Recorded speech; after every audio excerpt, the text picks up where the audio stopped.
অনেক দিন আগের কথা। বিশাল সমৃদ্ধ এবং শান্তিপূর্ণ এক রাজ্যে শাসন করতেন রাজা সিদ্ধেশ্বর। তার রাজ্য যেন স্বর্গে পরিণত হয়েছিল। প্রতিটি পথে ফুলের সুবাস, নদীর কুজন আর পাখির মধুর গানের শব্দ ভেসে বেড়াত। রাজা সিদ্ধেশ্বরের একমাত্র কন্যা ছিলেন রাজকন্যা ললিতা। ললিতার রূপ অতুলনীয়। তার চোখের মায়া, কোমল হাসি আর কণ্ঠের সুরে যেন বাতাসও থমকে যেত। কিন্তু ললিতার সৌন্দর্য শুধু চোখে নয়, মনেও অনন্য প্রতিভার ছোঁয়া ছিল। চিত্রকলা, নৃত্য, সঙ্গীতে সে যেন নিখুঁত। মানুষ বলতো, ললিতার মতো রূপ বা প্রতিভা এই পৃথিবীতে আর কেউ নেই। কিন্তু এই রূপের সঙ্গে জন্ম নিল অহংকারও।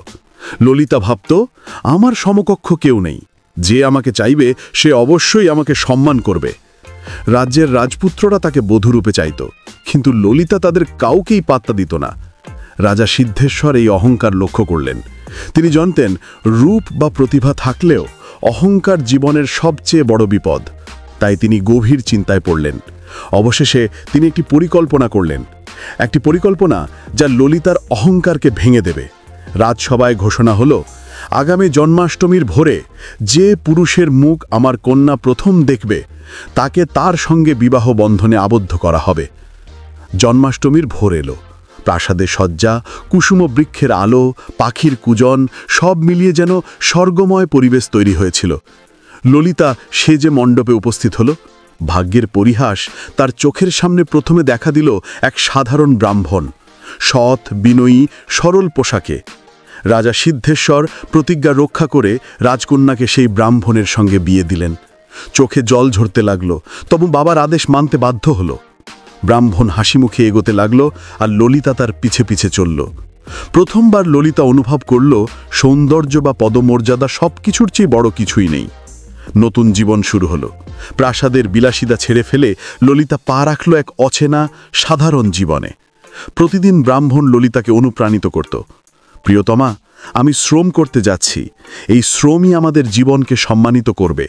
আমি যতদূর যাই, মন সারাক্ষণ তোমার কাছে থাকবে। ললিতা প্রথমে কিছু বুঝতে পারল না, কিন্তু ধীরে ধীরে তার হৃদয়ে আলো ছড়াতে লাগল। নতুন জীবনে ললিতা শিখল অমূল্য শিক্ষা। একটি একটি ছোট ঘটনা তার জীবনকে বদলে দিল। একদিন রান্নাঘরে ভাত মাটিতে পড়ে গেল। সে ফেলে দিতে চাইলে ব্রাহ্মণের মা বলল, এক দানা অন্ন মানে এক ফোঁটা জীবন, অপচয় করলে পাপ হবে। ললিতা বুঝল প্রতিটি দানা অন্নের মূল্য কত। আরেকদিন হাঁড়ি ফেটে গেলে ভয়ে সে কেঁদে ফেলল।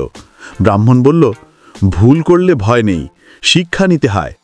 ভুলই মানুষকে শেখায়। ললিতা উপলব্ধি করল, ভুল করা মানেই অপরাধ নয়, বরং শেখার সুযোগ। একদিন অসুস্থ এক বৃদ্ধকে পায়েস রান্না করে খাওয়ালো সে। বৃদ্ধ আশীর্বাদ দিল, রূপে নয়, হৃদয়ে সুন্দরী তুমি। এই ছোট ছোট ঘটনা ললিতাকে শিখিয়ে দিল, অন্যের মূল্য বোঝা, ভুল থেকে শিক্ষা নেওয়া, হৃদয়ের সৌন্দর্যই আসল।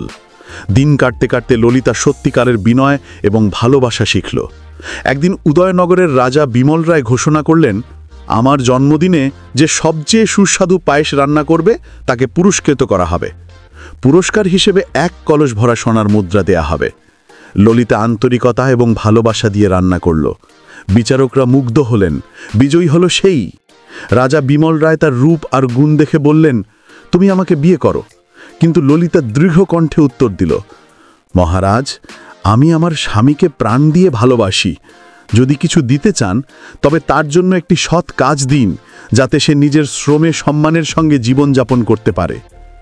পরদিন ব্রাহ্মণ হাজির হলো রাজদরবারে। হাসি মুখে বলল, প্রিয় ললিতা, আমি সাধারণ ব্রাহ্মণ নই। আমি উদয়নগরের রাজা বিমল রায়। তোমার অহংকার ভাঙার জন্যই আমি এক সাধারণ ব্রাহ্মণ সাজে তোমার পাশে ছিলাম। ললিতা লজ্জায় মাথা নিচু করল। সে বুঝল তার অহংকারই ছিল জীবনের সবচেয়ে বড় ভুল। এরপর থেকে ললিতা শিখল, রূপ বা গর্ব নয়, বিনয় এবং ভালোবাসাই মানুষের প্রকৃত সম্পদ। রাজা বিমল রায় ও রানী ললিতা সুখে শান্তিতে রাজ্য শাসন করতে লাগলেন। রাজ্যবাসীর হৃদয় জুড়ে আনন্দ ও শান্তি ছড়িয়ে পড়ল। শিক্ষা: অহংকার মানুষকে অন্ধ করে দেয়। ভালোবাসা, নম্রতা এবং হৃদয়ের সৌন্দর্যই প্রকৃত অলংকার।